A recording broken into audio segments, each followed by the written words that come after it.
À Vézelay, on ne vient pas pour découvrir un château, mais pour ça, la basilique Sainte-Madeleine. Au sommet d'une colline escarpée, elle veille majestueusement sur les maisons vigneronnes et les demeures Renaissance. Vézelay est à 90 km de Nevers et arrive en 21e position. On est en région Bourgogne, au cœur de la haute gastronomie. Non, ça va. Attention, elle est chaude. Hein. Oui. Marc Menot, grand chef restaurateur, s'inspire de ce village dans sa cuisine.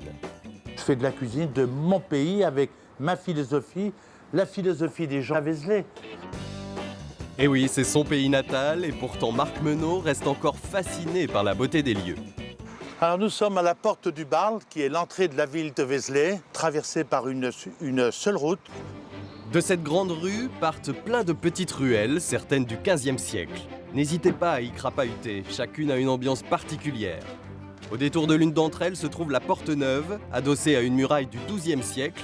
Elle est devenue emblématique grâce à un film culte. Cette porte-là a été rendue célèbre par la Grande Vadrouille.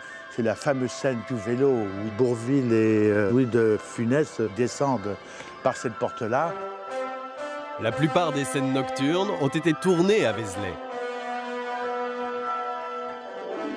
À Vézelay, il y a les petites et les grandes histoires. Le bourg est l'un des points de départ du chemin de Saint-Jacques-de-Compostelle.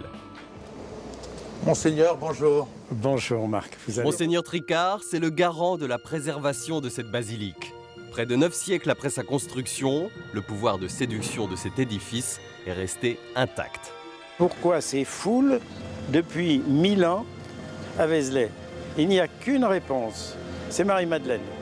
Les reliques de Marie-Madeleine, la disciple de Jésus, reposent ici depuis le XIe siècle. Vous entrerez dans la basilique pour admirer ce chef-d'œuvre de l'art roman et pourrez assister à des chants polyphoniques.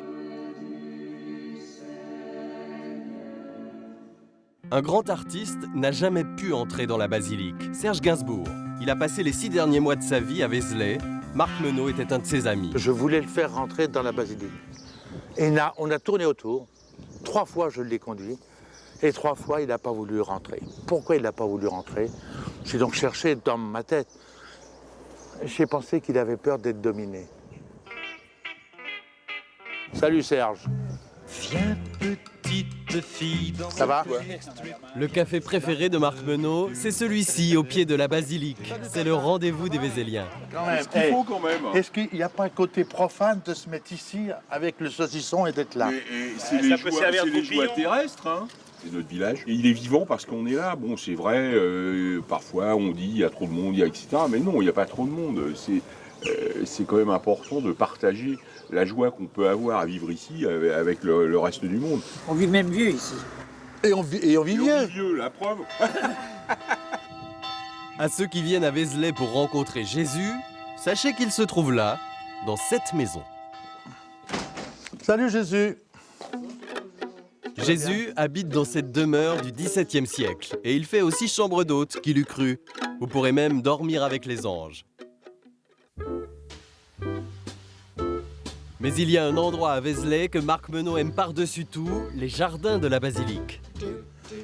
Qu'est-ce que j'aimerais être peintre pour entre le vert, le jaune. Qu'est-ce que c'est beau. Oui Marc, et d'ici on a un panorama exceptionnel sur le Morvan.